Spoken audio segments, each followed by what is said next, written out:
নরসিংদীর পলাশে চাঁদা না পেয়ে নির্মাণাধীন একটি সিমেন্ট কারখানায় হামলা, ভাঙচুর ও লুটপাট চালিয়েছে সন্ত্রাসীরা।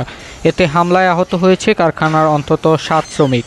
এছাড়া লুট করা হয়েছে ল্যাপটপ, মোবাইল ফোনসহ বিভিন্ন মালামাল।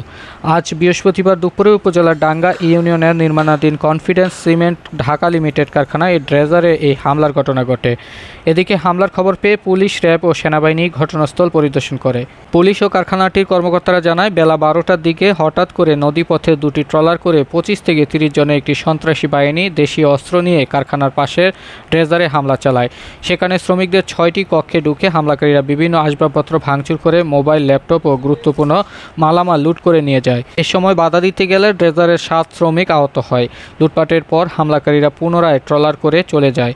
পরে খবর পেয়ে পলাশ থানা পুলিশ, র্যাব ও সেনাবাহিনী ঘটনাস্থল পরিদর্শন করে। রামদা ছিল এমনি, আর পিস্তলের মতন একটা জিনিস অস্ত্র ছিল, আমরা চিনি না, ওরকম একটা জিনিস ছিল, আর চাপাটি এসব ছিল, রড ছিল। ঘুমাই রয়েছি, আর সে আমার এখানে থেকে ঘুষি মারছে, মাইরে কয়ে চাবি দে।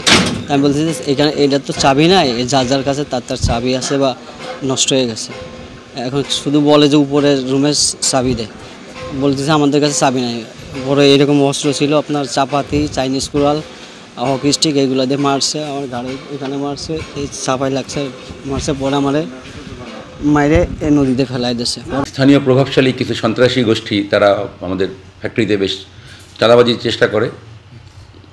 আমার ধারণা যেটা এটা না পাওয়ার জন্যই আজকে 12টার দিকে দুইটা নৌকায় করে বেশ কিছু 20-30 জন সন্ত্রাসী এসে আমাদের নির্মাণাধীন সিমেন্ট ফ্যাক্টরির পাশে রক্ষিত যে ড্রেজারটা আছে তার ক্রু এবং অন্যান্য কর্মচারীদেরকে বেশ মারধর করে। তাতে প্রায় 7-8 জন বেশ আহত হয়েছে এবং অন্যান্য বেশ কিছু টাকা পয়সা, মোবাইল, যন্ত্রাংশ এগুলো ওখান থেকে লুট করে নিয়ে চলে যায়। মারামারি হয়েছে, লেবারদের মারপিট করছে, ড্রেজারের ক্ষয়ক্ষতি করছে, কিছু মোবাইল নিয়ে গেছে। ঘটনার সত্যতা আছে। আপাতত পুলিশ মোতায়েন আছে। মামলা হলে আমরা তাৎক্ষণিক ব্যবস্থা গ্রহণ করব। মামলা